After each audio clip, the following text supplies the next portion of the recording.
What's going on, everybody? So I'm making our update video about the 05 GT engine swap. So you can tell I got the new motor in here.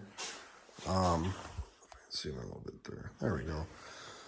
This is the motor out of the 09. I had to switch over the intake manifold.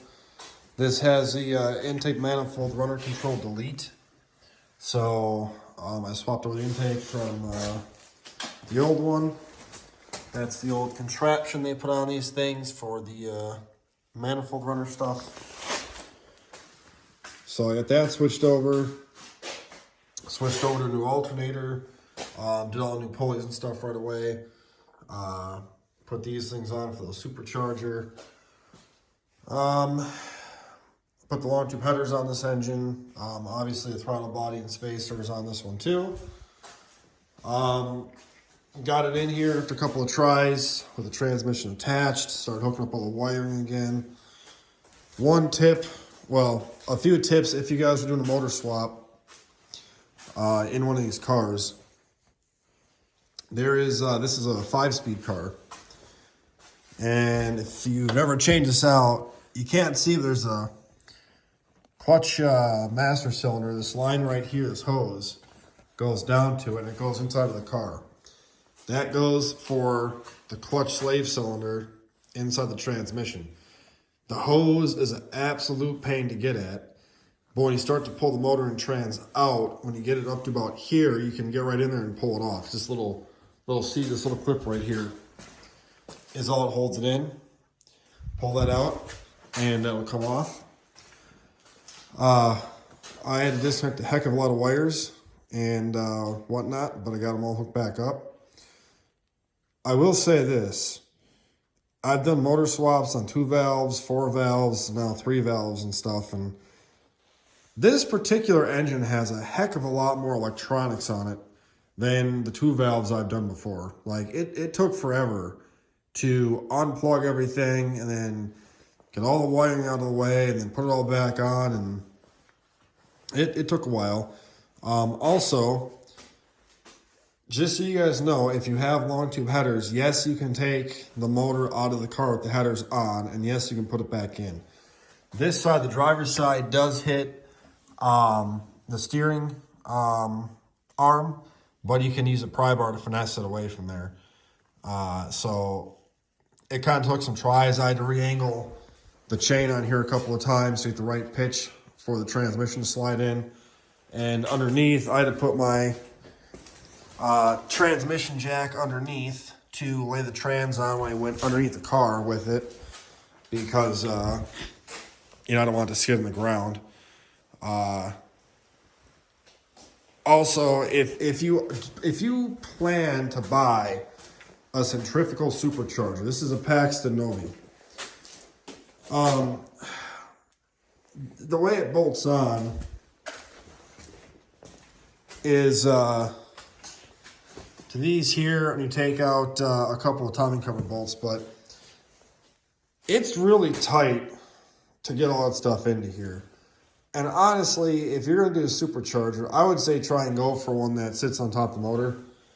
Just food for thought. It's just a lot easier. Also, if you plan to do a motor swap, take the hood off. We put the hood back there. Other thing I don't really like about having the centrifugal supercharger is the coolant tanks are located over here. You barely can get the oil cap off, and you can't get a funnel in there very well either. So it's just kind of like, and then I got to redo this power steering system because they relocated from right here to this this right here. And the guy used like coolant hose or something because it's all just not right. It's going to redo all that stuff and make it look all pretty. And the other thing is, so when you do this too, FYI, this is your trans cross member right here, okay?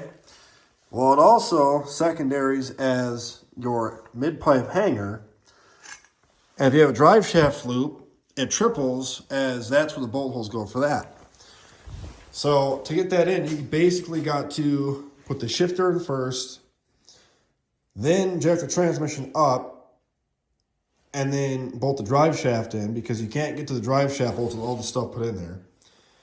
Once you do that, then you gotta try and finesse this pipe on, which goes onto the mid pipe and then shoots up onto the exhaust. Then you gotta get this on with that on, or I'm sorry, you gotta put that in first before you put the drive shaft up, obviously. Slide it back.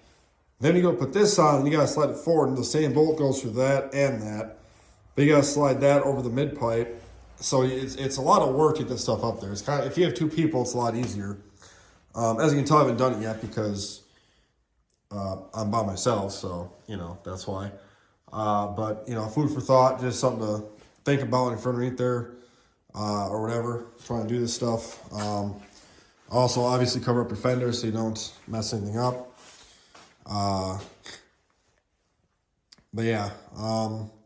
Also, if you're wondering, I don't know if I said this in my last video, I used a bell housing bolt on the top driver's side over down here. Ran a chain across, and I ended up using this hole where this goes, put the chain loop through that and then a bolt through it, and it worked excellent. And I put the engine crane about like right here on the motor, and it tilted it perfect with the trans to just slide right in there.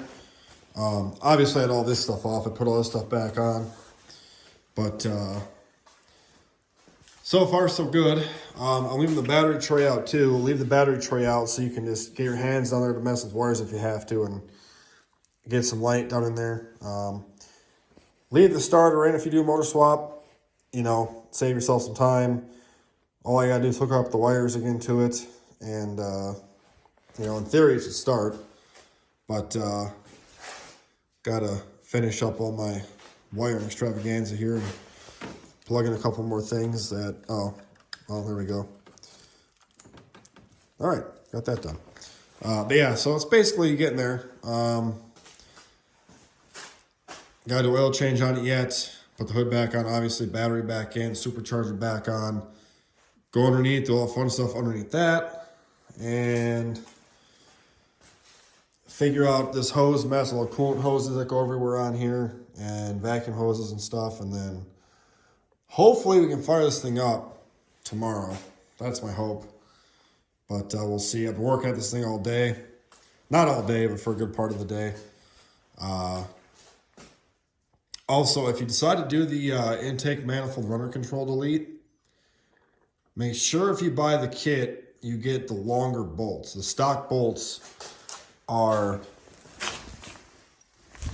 this long, and the aftermarket ones are about like another, I'd say about to there, about another inch longer. So just you know, word to the wise that you know, if you go to a junkyard and you see those and you grab them, make sure you get the bolts with them too, so you have them. I've also got to switch over all these coolant fittings and stuff like that to the ones for the supercharger. I honestly wanted to leave this NA just because the easeability, but that's not fun, so supercharged it is. But it's just, honestly, the kit is a lot of work to put in here. It is really cool, I'm not gonna lie. It is a badass kit. Nothing bad against it. It's just, it's a lot to put in here, and it really takes up the rest of the engine bay in here, whereas NA, it's plenty of room in here and whatnot, but you know, that's not fun. Slow cars aren't fun. They are, but they're not, you know what I mean? There's little timing stuff off the old engine that's pretty much no good.